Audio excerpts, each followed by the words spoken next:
Доброе утро, Крым. С вами снова радио Крым Реалии. Я Максим Кошелев. Встречаемся, как всегда, на средних волнах на частоте 549 кГц или на нашем сайте Крым Реалии.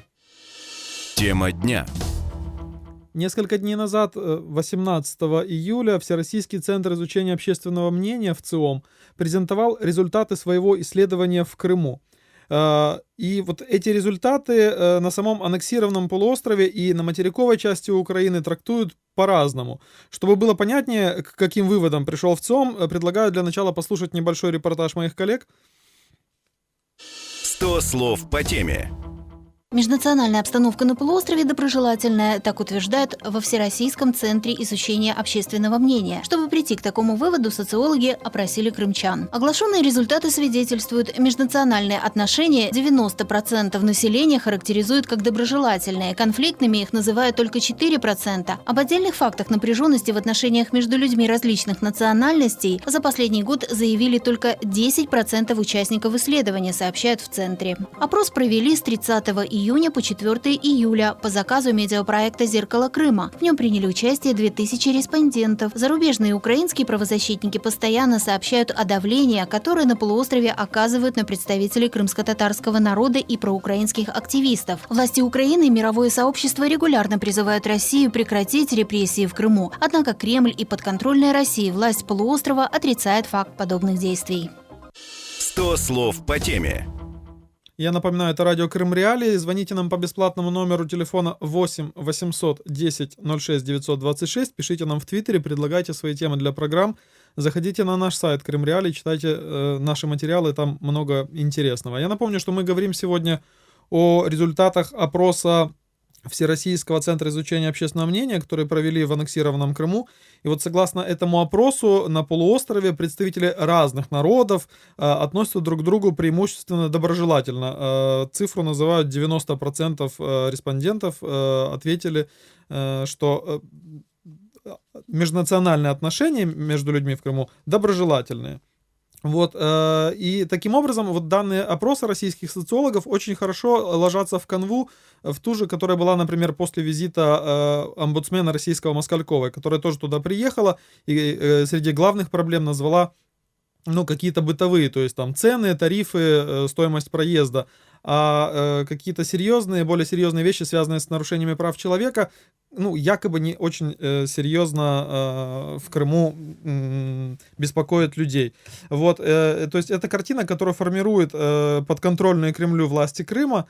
Среди них, конечно, глава республики, так называемый, Сергей Аксенов. Предлагаю послушать его комментарий. Мнение. Нашу дружбу в Крыму между народами, населяющими республику, никто никогда не разрушит. Дружбу, уважение к духовным традициям друг друга, прежде всего, уважение, желание помочь друг другу в сложных ситуациях. Это сделает Крым успешным, счастливым. Никаких сомнений в этом нет. Мнение. Поговорить о том, насколько все-таки эта картина, которую описывает Аксенов, соответствует реальности, мы пригласили правозащитницу, координатора инициативы Евромайдан СОС Александру Матвейчук. Доброе утро. Доброе утро. Александр, Крым всегда был многонациональным, таким многокультурным обществом, но можно ли в современных условиях нынешнего статуса Крыма и нынешних действий властей, силовиков в Крыму говорить о том, что межнациональные отношения на полуострове максимально доброжелательные? Я бы поставила под сомнение результаты этого опроса не только касательно индекса доброжелательности, но и отношения населения к власти, в том числе оккупационной. Там очень высокие цифры. Мы понимаем, как проводился этот соцопрос, его лучше будут комментировать социологи, но реальность показывает абсолютно другую картину. Мы уже второй год системно отслеживаем случаи политических преследований представителей гражданского общества и видим, что есть таргетированные группы, которые являются мишенью таких преследований. Первая группа — это проукраинские активисты. Я бы даже сказала так: люди, которые имеют симпатии к Украине и не считают Крым как в русле российской пропаганды восстановление исторической справедливости, тот факт, что он был аннексирован. Вторая группа — это крымские татары. И здесь интересно, что если в первой группе человек должен занимать какую-то активную позицию, то мы наблюдаем случаи давления на крымско-татарский народ только потому, что ты являешься представителем этого народа. То есть ты можешь абсолютно не занимать какой-то активной позиции, не проводить какую-то публичную деятельность, но оказаться в списке пропавших. То есть это такой сигнал всему крымско-татарскому народу, как самоорганизованному сообществу, что если вы не прекратите ненасильственное сопротивление, то вот каждый из вас может стать мишенью. Ну и третья группа, которая, опять же, перечеркивает результаты этого опроса, мы все чаще и чаще наблюдаем, что преследованию подвергаются вот большинство, представители большинства. Что я имею в виду? Люди, которые, возможно, абсолютно индифферентно относились к оккупации, к аннексии, но сейчас, рано или поздно, сталкиваясь в ситуации коммуникации с властями, ощущают на себе ограничения прав и свобод, что типично для России, но не было типично для Украины. И, конечно, это им начинает не нравиться. Вот такой пример, когда в марте проводился в Симферополе митинг фермеров социально-экономическими протестами, и ответом сразу же в тот же день или на следующий, не помню, было принято постановление самопровозглашенной власти, которое запретило все массовые собрания всем на неопределенный период времени, как ответ. Ну, конечно, рано или поздно недовольство будет нарастать все больше и больше. Но если говорить, да, все-таки вот то, что всех немножко так покоробило, это цифра вот 90% людей, якобы считающих добрососедскими, доброжелательными межнациональные отношения. Тем не менее, многие правозащитники, Крымская правозащитная группа, Полевая миссия, когда там еще работала, они отмечали факты дискриминации именно по национальному как раз-таки признаку. Ну, то есть это лишение прав на образование на родном языке, сокращение даже того небольшого количества школ, классов, которые были с украинским языком обучения, с крымско-татарским. Вот. Это, например, случаи, когда людей штрафовали за то, что они вышли с украинским флагом. То есть, ну, вот такая дискриминация, насколько, ну, много ли таких фактов известно, и как это коррелирует вообще вот с данными соцопроса? Я подозреваю, что нам известна только верхушка айсберга, хотя нам известно достаточно много таких фактов. Почему? Потому что люди боятся обращаться, боятся про это говорить. Понятно, что Украина очень ограничена возможности тут и сейчас помочь людям в обеспечении их прав. И понятно, что в России, в том числе в оккупированном Крыму, не существует никаких правовых механизмов защиты себя от политических преследований. Но вот все равно такие факты есть, и последний такой известный из них — это обыск у предпринимателя Ларисы Китайской, которая обвиняется в экстремизме, но официально ей, как мы знаем, обвинения не были не предъявлены. То есть что такое обвинение в экстремизме? То есть это обвинение, которое базируется на словах, которые она сказала. И скорее всего, на ее какой-то проукраинскому видению и позиции. И вот когда существует такая атмосфера страха к каким-то маркерам, национальностям, то говорить про доброжелательность очень тяжело. Особенно, когда мы говорим про крымско-татарский народ и про мусульман, потому что не все мусульмане в Крыму, они крымские татары. И вот к чему я веду? Сейчас уже последние несколько месяцев разворачивается методика на Крымском полуострове, которую активно Россия использовала на Кавказе. То есть они лепят террористические группы, которые вроде бы являются членами террористической, это в России террористической организации Хизбут Тахрир. Уже таких людей они нашли 14 человек. Там преимущественно крымские татары, но есть и просто мусульмане. И там есть и правозащитник Эмир Усейн Куку, есть и действительно очень религиозные люди. И вот этот образ врага, что крымские татары, мусульмане, вот это террористы, он активно проводится в прессе. Ну, сейчас чаще стали появляться такие маркеры еще тоже, как раньше это употреблялось, потом с этим боролись, в принципе, много лет. И сейчас снова это возвращается, когда в официальных сообщениях властей, силовиков употребляются такие, то есть где-то просто там злоумышленник, а где-то лицо неславянской национальности. Или, например, известные случаи, вот правозащитники о них тоже говорят, когда, например, ты вызываешь такси, и тебе говорят, что да, водитель славянской будет национальности. Ну, то есть, это как это с доброжелательностью соотносится? Никак. Точно так же, когда происходят обыски или задержания, то мы знаем про про специально обыски крымско-татарских поселений. Мы знаем про то, что если приходят на базары, то обыскивают крымско-татарских предпринимателей. И, конечно же, этот этнический профайлинг, он запрещен международными нормами и стандартами прав человека. Чтобы было понятнее, все-таки, ну, мы не специалисты в социологии, как проводить такие исследования. Мы сейчас дозвонились директору Фонда демократические инициативы Ирине Эриковне Бекешкиной. Доброе утро, Ирина Эриковна. Доброе утро. Скажите, пожалуйста, вот в ЦИОМ, когда презентовал это свое исследование, насколько можно говорить вообще о релевантности вот телефонных опросов в условиях нынешнего Крыма? То есть насколько искренне могут быть люди, отвечая на такие вопросы?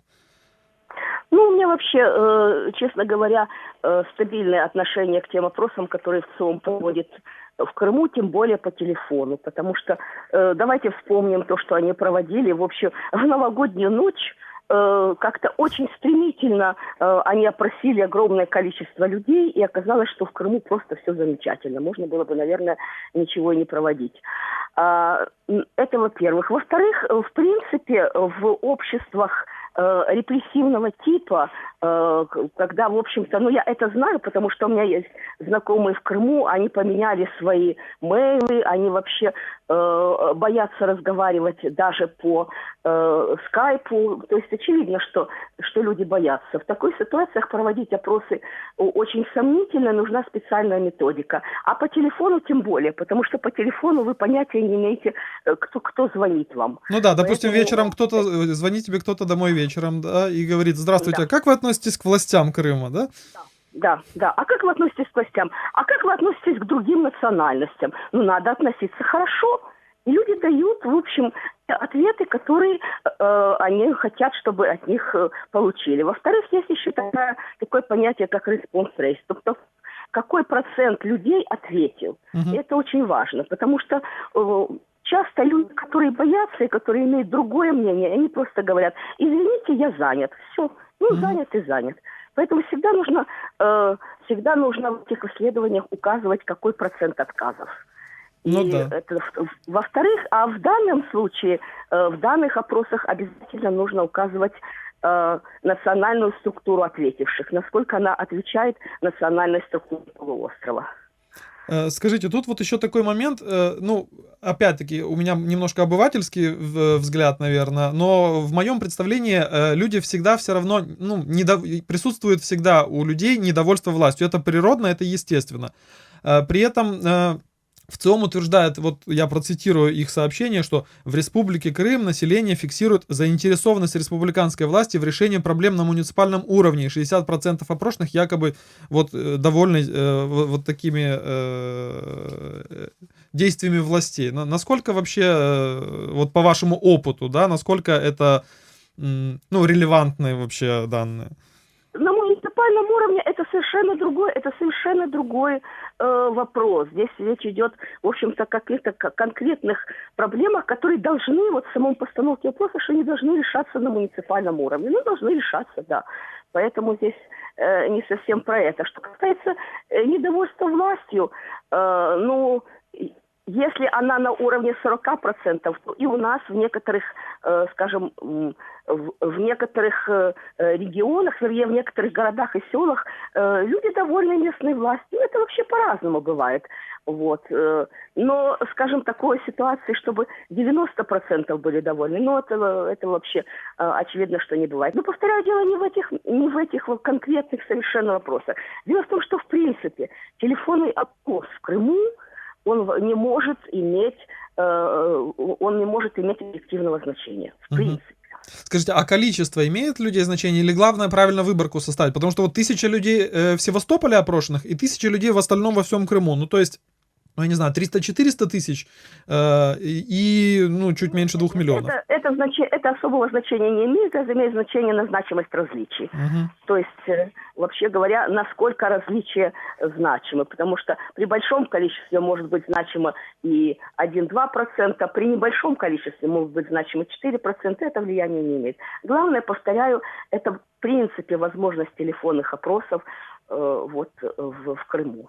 Скажите, а может быть такой вариант, что это вот тоже такое, ну, уже общественное явление такое, да, вот как раз-таки люди для того, чтобы, как вы говорите, ваши знакомые, чтобы, ну, не дай бог, где-то не иметь проблем каких-то, они сознательно уходят от политики, то есть они говорят, я не занимаюсь политикой, и поэтому они действительно могут считать, что все хорошо. Нет. Я так не думаю.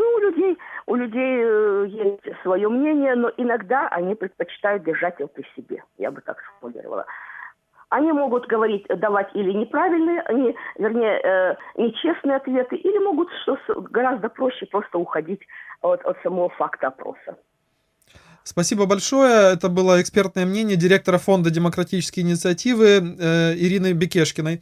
Я напоминаю, что мы обсуждаем результаты исследования Всероссийского центра исследования общественного мнения, которые утверждают, что в Крыму главные проблемы, которые волнуют людей, это высокие цены, низкая скорость роста зарплат и недостаточно быстрый ремонт дорог. Александра, наша гость в студии, вот если говорить о том, о чем рассказала нам Бекешкина, вот ваше мнение все-таки. Я с ней абсолютно согласна. Есть такое понятие, как спираль молчания. Когда люди боятся, что им за какие-то слова может быть какое-то наказание со стороны власти, которым станет известно про то, что они эти слова сказали, они предпочитают идти в русле большинства. То есть говорить то, что, по их мнению, от них ожидают услышать, чтобы не выделяться, чтобы не пострадать, чтобы выжить. И вот эта спираль молчания, она работает таким образом. Пример из той же России.